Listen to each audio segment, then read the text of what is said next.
Hello my friends, welcome to the Electric Viking. Fantastic to have you here on the channel once again, and thank you for subscribing if you have done so.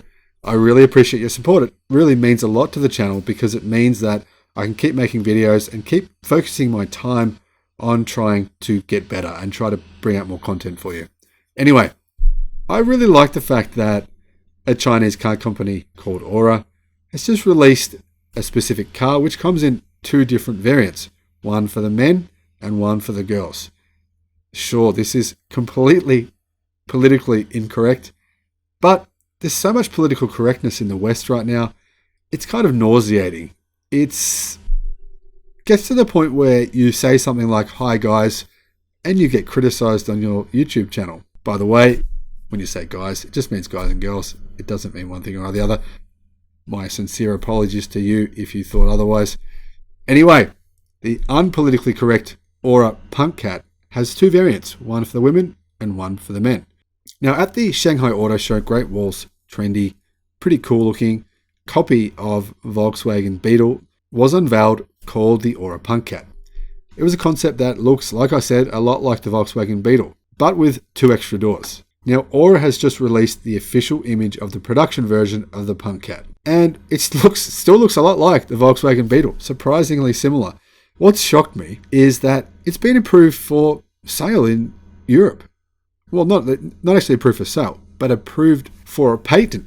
So Ora applied for a patent for the design of the Punk Cat at the European Union Intellectual Property Office, the EUIPO, that's a hard one to say, and the application was actually approved, and the patent is said to be valid for 5 years, and it can be renewed for a maximum of 25 years. So interestingly, right, the 25-year maximum means that any patents on the original Volkswagen Beetle have long lost their validity, but though, the new Beetle debuted in 1997, the new version of the Beetle. So if you add 25 years to that, that means 2022. So therefore, theoretically, Volkswagen may actually object to the vehicle still. However, seeing as it does look like their new modified modern version, but of course, Ora will sell the Punk Cat in China this year and then probably release it to Europe next year when the patent runs out. Now, what about the overall design? Is it similar to the concept version? Actually, it's very similar. There's a few little differences, but it's very similar.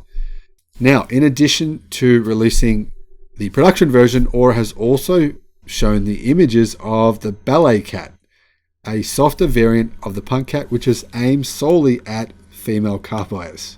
Solely and unashamedly at female car buyers. Now the Punk Cat production car has new bumpers, a charging cap on the front fender, new mirrors, a new paint job, normal looking door handles, a bit different to the production version, new alloy wheels, and the license plate has been moved up from the middle of the bumper to the top, called the Blackcat. And this is the one that's for the ladies. It comes with a softer color and a retro styled wheel cover over the alloy wheels. I think it is anyway, although that could be the alloys, but it looks like a cover there to me. The mirrors are chromed instead of body color, and the third side window appears to be blacked out, or there's a panel over the top of it.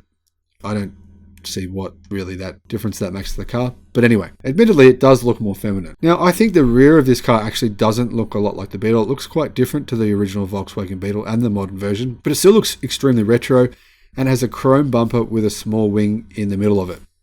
So we don't know yet what power this car will have, but they'll probably get the familiar drivetrain that powers the Ora IQ, which is a single electric motor with 163 horsepower, which is around about 130 kilowatt and 280 newton meters of torque, mated to a 54 kilowatt hour battery, which will give us the car probably around about a 400 kilometer NEDC range, so around about a 300 kilometer real world range. Now, personally, I wouldn't buy one of these. I'm not a huge fan of this retro styling, but I love the fact that there is a company out there willing to sell a car like this, willing to go out on a limb, make this car, and then be extremely unpolitically correct and make a men's and women's version. What do you guys think? Tell me, do you think that they should be doing this? Is this in your mind something that is kind of offends you personally? Do you think it's a marketing tactic that companies should or shouldn't use? Or do you think that maybe we're all being a bit oversensitive on this political correctness lately? Thanks for watching. I'll see you on the next one. Bye-bye.